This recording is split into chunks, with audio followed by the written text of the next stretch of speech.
as we have been discussing, Adi Shankaracharya does not want to spare. And this is how the teaching is. As you have been observing from the beginning, when a topic is being raised, how logically it is being talked, also the Shastra standpoint. Finally, in the last class, very nicely said, Kshiyante chasya karmani tasmin drishte paravare bahuttam tan nivadhartha śrutya gitam cha yat sphutam. Not only the jñānī does not have prārabdha karma based on our common logic, also here Shastra also talks very clearly. But the problem, what is happening is, a person who is arrogant, not only ignorant, the person who is arrogant will not accept it. You can see how when you start,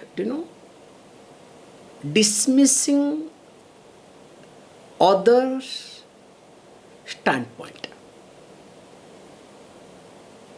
in any given time, without listening to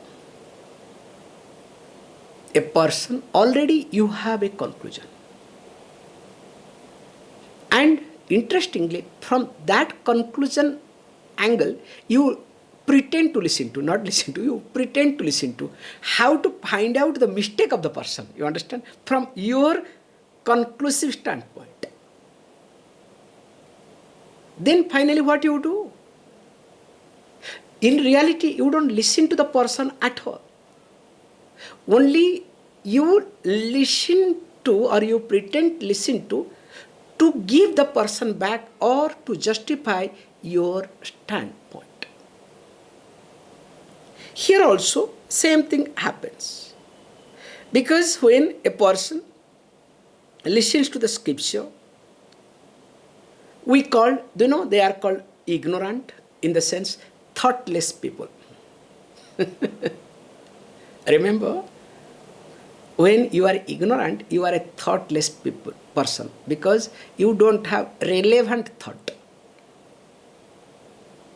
You have your own thought, you have got your own way of argument, you have got your own way of presenting the situation. Now this set of people, what we call as, in short, called what? Ajñair. So what about Shastra anabhigyaihi ityarthaha. That means those who are not educated scripturally. That we have discussed also very carefully. Now he says, look, ajñaihi, so those who are Shastra anabhigyaihi, uneducated scripturally. In fact, those who are uneducated scripturally, they talk a lot. And especially those groups are very famous in social media and in India. Okay, India is full of those guys. Okay, India and Indians, not only India, India and Indians. Okay, they have done PhD in this way. Okay, I don't want to get into too much. If you happen to any overseas person, just to talk to any Indian about little bit religion, about Hindu dharma, about meditation, you will see how they will talk. All are enlightened fellows. Okay, I don't want to talk, and of course, okay, let me not get into it, because then I'll go out of my track. Okay, so come back to the topic. So here he says, look, ajñaihi. So by this Shastra anabhigyaihi, those who are uneducated scripturally, those who do not have scriptural knowledge, that too, when we say scriptural knowledge, everybody somehow, some scripture knowledge is there. But remember, when we say scriptural knowledge, means not you have picked up by yourself, not you have studied by yourself, not even if listening to YouTube present day, not going to work. you have to listen to a teacher directly. Because what is the difference? When you listen to the teacher directly, even though we are having online, even though it is not that effective, we'll be seeing during this discussion. So even if it is not direct, it is not that effective as you are physically here. But remember, I try to see you all. When I see that you don't receive me, you don't listen to me, I change, I try to talk the same point again and again to make sure that it is entering. And when it does not enter, again there is a covering. So you think that I am attacking you, then I say you get lost. You understand? Whenever I say, okay, whenever I raise my voice, please understand, I am telling the truth, the secret. Whenever I raise my voice, that time I come to a saturation point. That I am trying all my best to enter in you, to create some space in you. But you are so stubborn, nothing is entering. Then what I say? Say, I have to also bring out my frustration. How to do, what to do. So this is what I do it. This is the secret I am telling you. So what I am trying to say is, Shastra, when you have to study the Shastra, it has to be studied under a teacher. Or else you will start studying Shastra the way you want. Then you will start interpreting the way you want. I remember somebody said very nicely, Swamiji, I don't want to be a stereotype.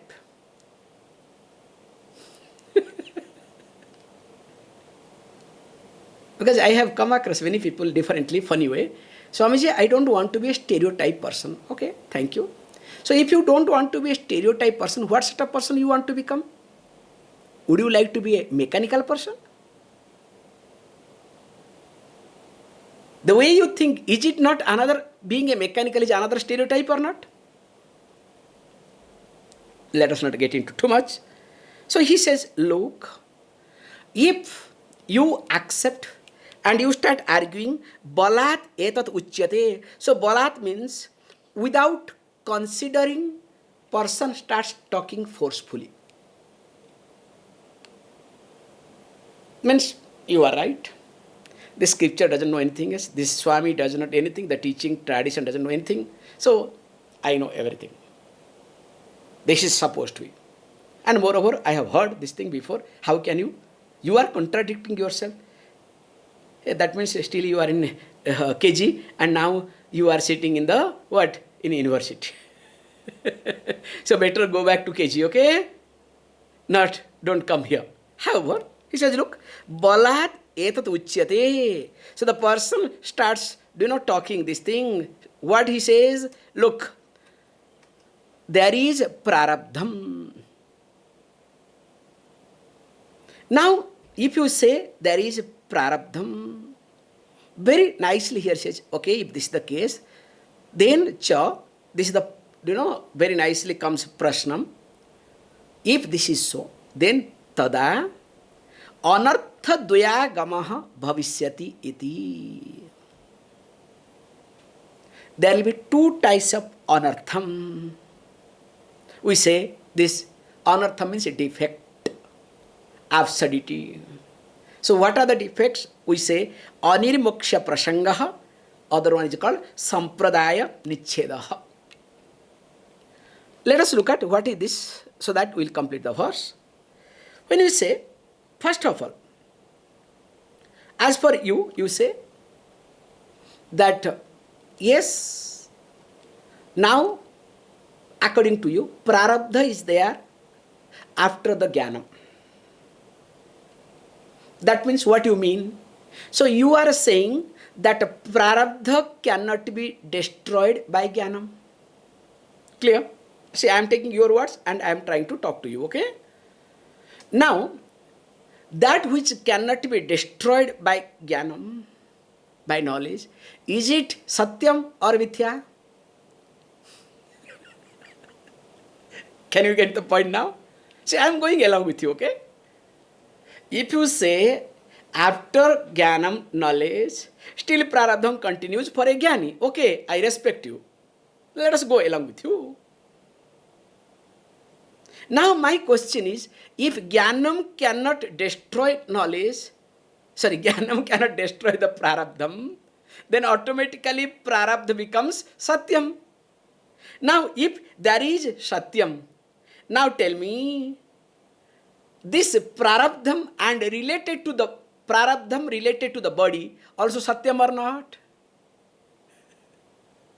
So that means what? There is a parallel, one side knowledge, other side your prārabdham, then comes body, then of course along with the body your relationship, your all the people, then prapancha, everything is satyam. Now how many satyam you have?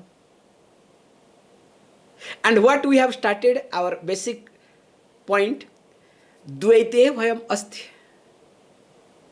Wherever there is a duality, there is a fear. Now you are creating duality. So when you are creating duality, you started studying so much just to make sure there is no fear, resolving your fear. Now what happens? Again you started encouraging your fear. So where is, do you know, moksha? Is there anything called moksha now? Is there anything called freedom? Your freedom is gone. So that's why here is said what? Anir moksha prasanga. How? I can give you a little bit further example, which I was telling. How this real concept and this superimposed concept comes. The knowledge of rope removes the snake. If that snake is superimposed on the rope, means you are imagining that it is not a rope, it is a snake. So the knowledge of a rope will remove the snake. Suppose the knowledge of rope still makes the snake to continue. Now tell me, is it real snake or it is a superimposed snake? You understand the concept? That means that fellow is a real snake lying down, okay? Real snake is lying down there. So better be careful. So that means what? If the knowledge does not remove the superimposition, it is very clear, is a knowledge, it is real. Now, the knowledge does not remove the prārabdham, does not destroy prārabdham. Now, is prārabdham real or false? It's a common sense, okay? So that means what? Prārabdham is satyam, is real. If the prārabdham is real, the body is real. All your problem is real. Swamiji, you don't understand. My problem is only real. Other than that, everything is false, including your class, okay?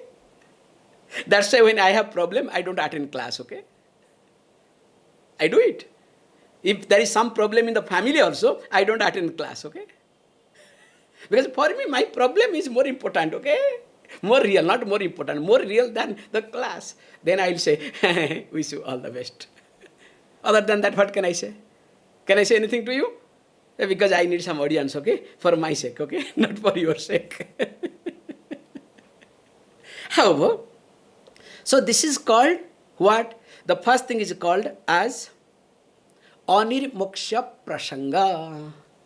So that means moksha is not there. So the concept of moksha is gone. Not only that, another thing also we say, second one is called sampradaya nichchedaha. Now, if this dvaita will continue, the duality will continue, because prārabdha is satyam. Prārabdha continues. Then, is it necessary to have this Guru Sishya Parampara? This teaching tradition? There is no requirement. Because by default you know that you are different from God. That by default you know body is real to you. By default you know the problem is real to you. By default you know many things. Then to reinforce, to get the reconfirmation, like some of you do not come to me to get the reimbursement, okay? You decide what you want to come to me to get the reimbursement. Swamiji decided. Swamiji said, hey, crazy you are. Okay? Don't do that. Because in the process you are destroying yourself. Remember this. If at all you are asking me something, ask me in open mind. Not in your standpoint you ask and you expect me to reconfirm you. I am not that sort of person anymore, okay? I was, but now slowly I am not that sort of person anymore. However, because whenever I want to say something, I communicate in the class. But if this doesn't enter in your class, that means what you need. Better you know, okay? So now, this anirmoksha prasanga and what we'll call, now the third is called this Guru Shishya Parampara also is not required. Now, third one is, most important thing is, now the whole Vedantic teaching also is getting contradicted through this question. Because if you say prārabdham continues after jñānam, now what happens? So far we have started. So what we have started? That jñānam is the means for moksha. Correct? So what is the sadhanam? What is the direct means of moksha? Knowledge. Now, if jñānam does not destroy prārabdham, then where is jivan mukti? So where is living liberated? So then there will be only videha mukti, maybe. Means after your death you will be liberated. Like any religious people, Jannat, heaven, Vaikuntha. You understand? Every religion, don't worry. Somebody will say Vaikuntha, somebody will say heaven, somebody will say Jannat. And what set of Jannat, what set of heaven? If you listen to the descriptions, you know, you will start vomiting, okay? Or what set of Vaikuntha? Imagine, when I go up and down 2-3 times, going down and come, my leg starts paining, okay? In Vaikuntha, you will play dandiya, 24/7. Hey, really, this leg must be very paining there, huh? Or in the, what do you call? You will go to the heaven, 24/7 dining. Keep eating. Hey, what will happen to you? Just imagine. If I feed you for continuously one day, same food with same people, okay? Seeing the person itself, you will understand what is the food, okay? The smell, everything will understand. You are full, complete. Huh? And Jannat. And interestingly, Jannat is interestingly what? What you deny, you will get everything in Jannat. And Jannat is only meant for male people, not for female people, okay? Ladies cannot go to Jannat. This is another point, okay? People are fanatic. Imagine what sort of fanaticism regarding all these things. So again, he says, look, definitely this becomes another problem. So we are not here to get into the problem. Look at the verse, complete the verse. Vedānta matahānaṁ cha, that's why, and also Vedānta matahānaṁ, abandonment of this Vedantic teaching. Ataha, therefore, jñānam iti sa śruti grahya. So that means very clearly says, because of all these reasons, we need to accept. So what we need to accept? That śruti alone gives the knowledge, and from which knowledge the prārabdham also is equally destroyed, and that is the teaching that we have got so far. Because when you look at these aspects very carefully, that's why we use this word. Again, I am repeating very carefully. Yadi Etat uchyate balāt. That means if you say, if this is said without considering balāt, without considering the consequences, means you talk forcefully. And who are you? You are a ajña purusha, shastra anabhigya iti. That means you are the one who is uneducated in the scriptures. Then, and what happens tada? Then tadānarthadvayāgamaḥ bhavishyati. There will be still two types of dosham, absurdity. And what are those two? One is called anirmoksha prasanga, other one is called sampradaya nichchedaha. Not only that, cha as well as Vedānta matahānaṁ. The third one will be what? A contradiction to Vedantic teaching. That means what? Jnāna being the moksha sadhanam, that is also being dismissed. Everything is gone. Ataha, therefore, śrutiḥ yataha jñānam bhavati iti grahya.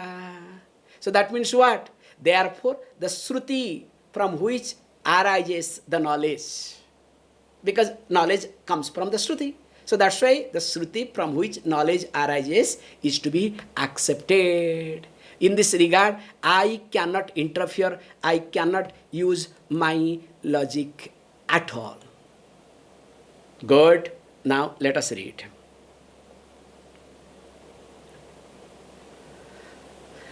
Tripanchajñato vakshe purvoktasyaiva siddhaye teisya sarve sada karyam nididhyasanam evato.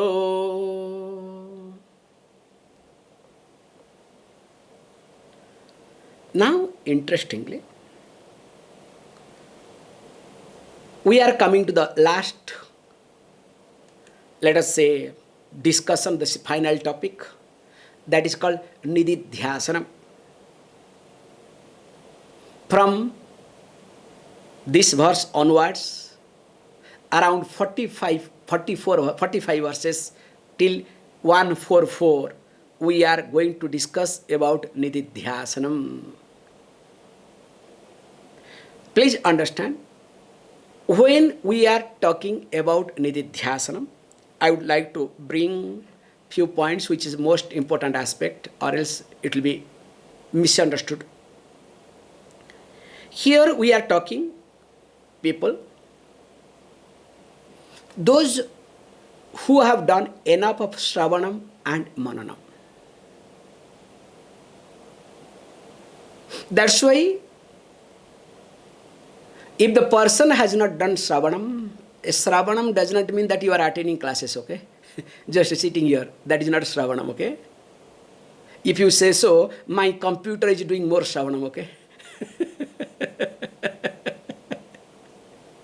And YouTube channel is doing much more shravanam, okay? Not only shravanam, also retention, okay? So because you are listening to the class, that does not mean you are doing shravanam. Please understand very carefully. So shravanam means your mind is open to listen to. Not judging, not comparing. Remember, this is the most important aspect. That's why when you start judging, comparing, it doesn't work. And as long as your judgment is managed, you continue. If it is not working, bye-bye, let me go and find out another guru, okay? So Swamiji, I have got another guru. Or you will start quoting different people. Then means what does it mean? Even if I am not telling you jokes, in slightest I am telling you openly this point. For example, after listening to this teaching, suppose by mistake if you quote our great Mahatma Gandhi, that means nothing is entering in you. This is my favorite fellow, okay? Because without bringing him, my class is not complete, okay? I love this, okay? See, we need some entertainment, okay? So that's why, don't worry, okay?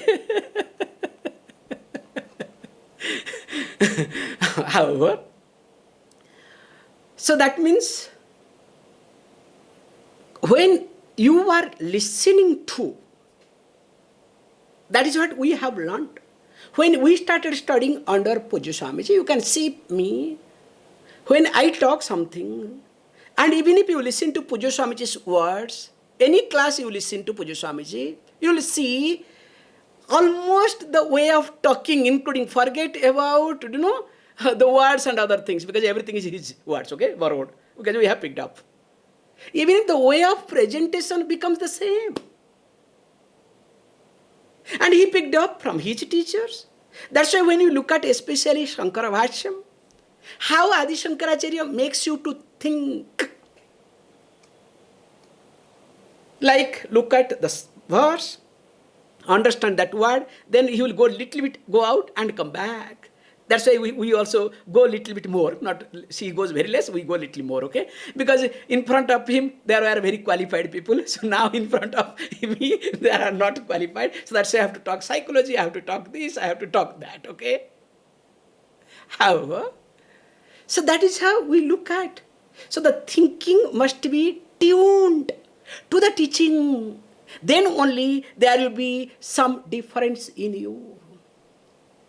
But if it is not tuned, what happens? You can see for yourself. I observe each one of you, not that I don't observe. Then what happens? That becomes, it is like getting immune to these antibiotics. So, because I am very good example on antibiotic, okay? This will not work, that will not work, because when you take so many types of antibiotics, nothing will work, okay? So you have to add something called extra, okay? So every time you will find out from the teaching something extra. Swamiji, what is extra today class? You look for the extra. Good. Wish you all the best. So again, starting. The Shravanam is most important aspect. You are available. Making sure that I don't have any prejudice. Free from prejudices. That's one of the most important aspects. That's why we bring this concept. That person can do Shravanam properly. The one who is able to do seva, please understand. Only that person can do Shravanam, only who is able to do seva, service. Or else it will not work. Yes, later on it was misunderstood, misinterpreted, or some ashrams they abused. But that does not mean that is wrong. Everything is not wrong either. Because when you do the seva, then only what happens? Because the service, you start doing it. Then in spite of your ego, in spite of your unavailability, in spite of your preferences, when you start doing, you get committed to that. But you want to do the seva the way you want. Like in the temples, there are different types of sevas, okay? So we want to go for seva. So there is seva adala, okay? Different organizations, they have got seva adala. Or go for different purpose, okay? Not for seva. Here, when you do the seva, that's why when you people started asking me, when I asked, I wanted to observe you all. Not that I am interested whether you do or not to do. Makes no difference to me. Today I am alive, tomorrow I am going to dead. There are so many Ananda has come, I am another one, okay? It's not that I am the one and going to continue all the time, okay? There are so many fellows have come, I am one of them, okay? And it's not only one organization, there are hundreds of organizations, this is 101, okay? Makes no difference. We are not going to change anything in this universe. Universe will continue. We are doing something to improve ourselves. This is the truth, this is the reality. However, when I gave you option to all of you, that to do something, what you want to communicate or what you want to do, some seva, indirectly I said, put it very carefully, you know, what did you say? How did you say? Just observe. Whether there is a commitment or there was commitment or just for the sake of saying or for what you did it, please be honest to yourself. However, only when there is seva, that's why it was very clear earlier days, only when a student becomes antevasi, stays with the teacher and does the seva, then only after that teaching starts. Or else no chance. Because first of all, the student has to adopt the atmosphere of the teacher. That itself is a big sadhana. Imagine staying with me for 1 year, 2 years. It's not a joke, okay? Forget about that, doing seva. Including chasing the monkeys here, okay? So one of the best seva you can do, keep chasing monkeys. However, coming to the point, then based on seva, then when you start listening, then called what? Pranipat. I'm bringing whatever Bhagavad has been talked, okay? Pranipatena, pariprashna and seva, these three things.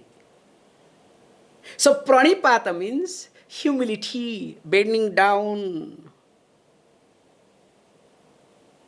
Like we have a beautiful concept I can tell with this, wow, I have completed in Rishikesh, because when we were studying, openly saying, Pujya Swamiji personally did not like to teach in Rishikesh. Even though his main ashram in Rishikesh, he did not like to teach in Rishikesh. After teaching some time, he understood, because Rishikesh is a place of confusion. And if anybody wants to learn in Rishikesh, this is my conclusive point. That is what Pujya Swami said, I also can say. I will give you the beautiful example of our ashram itself, okay? So, with due respect to our ashram.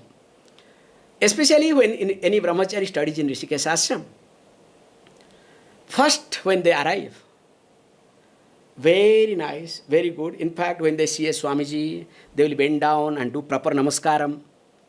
At least, if not, because so many Swamiji, they cannot do proper namaskaram. Sometimes they start with that. Then at least, they toss the feet, toss the ground. Then after 2 months, goes away. They don't care. Then it will come down, bending down, namaskar. After 6 months, politicians. After 1 month, of course. Sorry, after 1 year, of course, okay? I'm not telling you jokes. Namaste. Then after 1 year, 1.5 years, let us say, smiling. Seeing the Swamijis and senior people, just smile.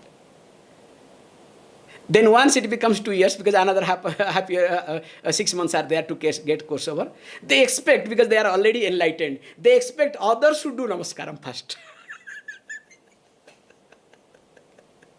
I am not telling you jokes.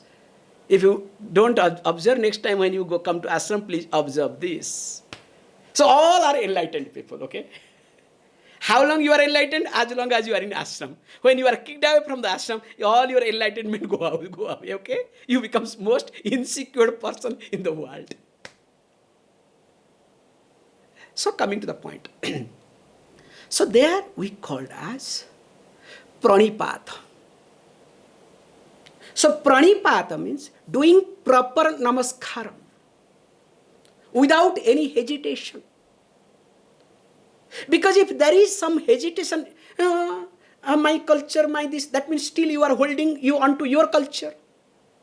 If you are holding onto your culture, that means what? You are not fit to be in this class either. Do you understand the concept or not? It's very simple. Okay, suppose you have got a backache, I can understand.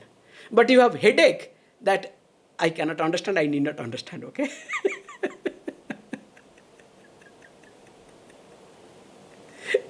However, coming to the point, so pranipata, the humility. Because these are the points makes you to do Shravanam. Because I am getting into a very crucial topic.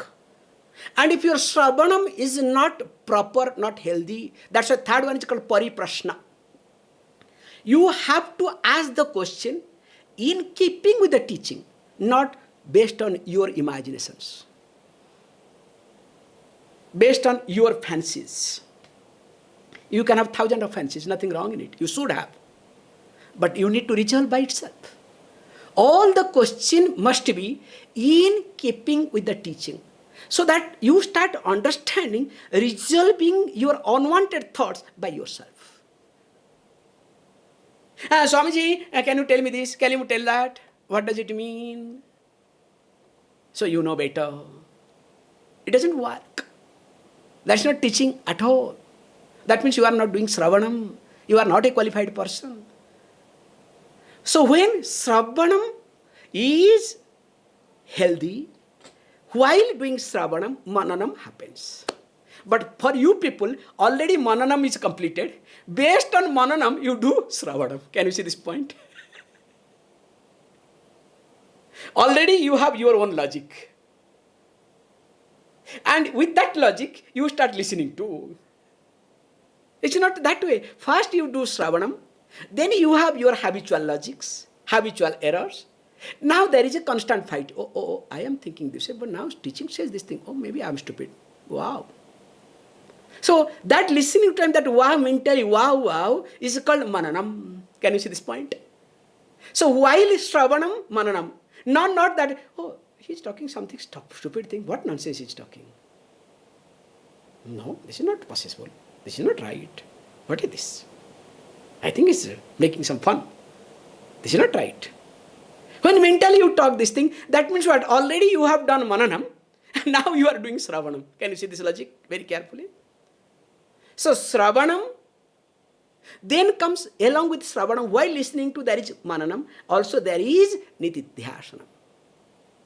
Whereas a person who is not able to do Shravanam properly, for that sort of people, we have another provision. We highlight about Mananam, spend some time, reflect, listen to this YouTube again and again, listen to it, so that where you are going wrong or you have gone wrong, that is not sufficient, including don't try to write also books, don't try to look at your book, because sometimes you will write what you want to like.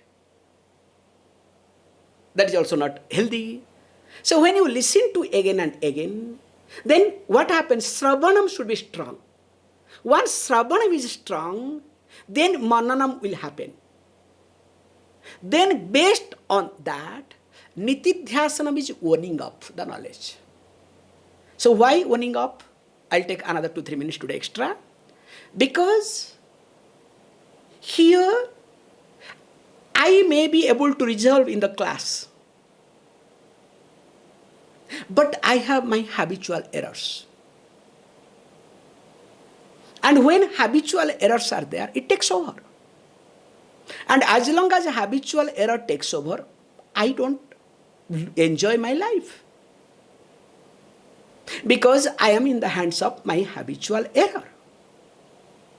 Now those habitual errors will be resolved by Nitidhyasanam.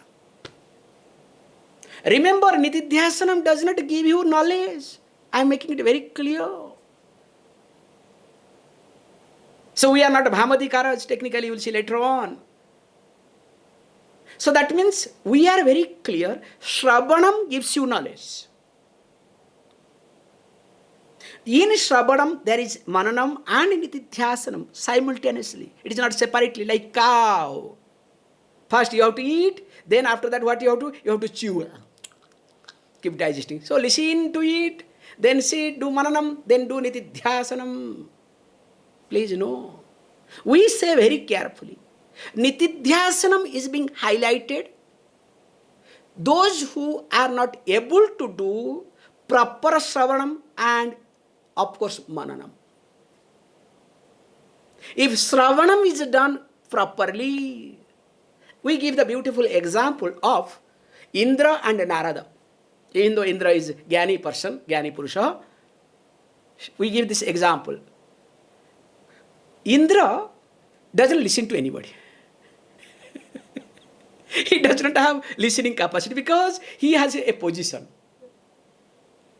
And because he has a position called God, king of the gods, that fellow always, projects his insecurity. And he needs more nitidhyasanam. Unfortunately, he cannot sit down, keep quiet, okay? That's why all problem happens, in Puranas if you will see, most of the problem, complication happens because of Indra. It's an interesting point, okay? Whereas when you look at Narada is always attentive to listen to. He didn't have any problem. Because his Sravanam is so good, he also keeps traveling. He does not sit down. He is most restless person, if you can say, okay? Any moment he can appear without any invitation, okay? But he does not require nitidhyasanam. It's a beautiful example we give. Indra and Narada. So here we say, have Sravanam. When you have proper Sravanam, Mananam continues, and of course nitidhyasanam follows. Suppose, because of my habitual error, because of my way of living, way of thinking, I am not able to do it.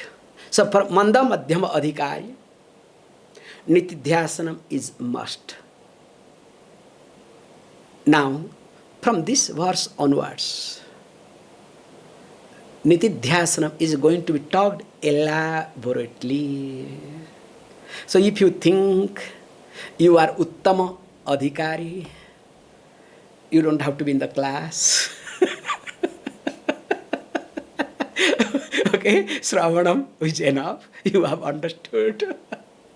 So if you think manda madhyama adhikari, along with Sravanam also, do nitidhyasanam.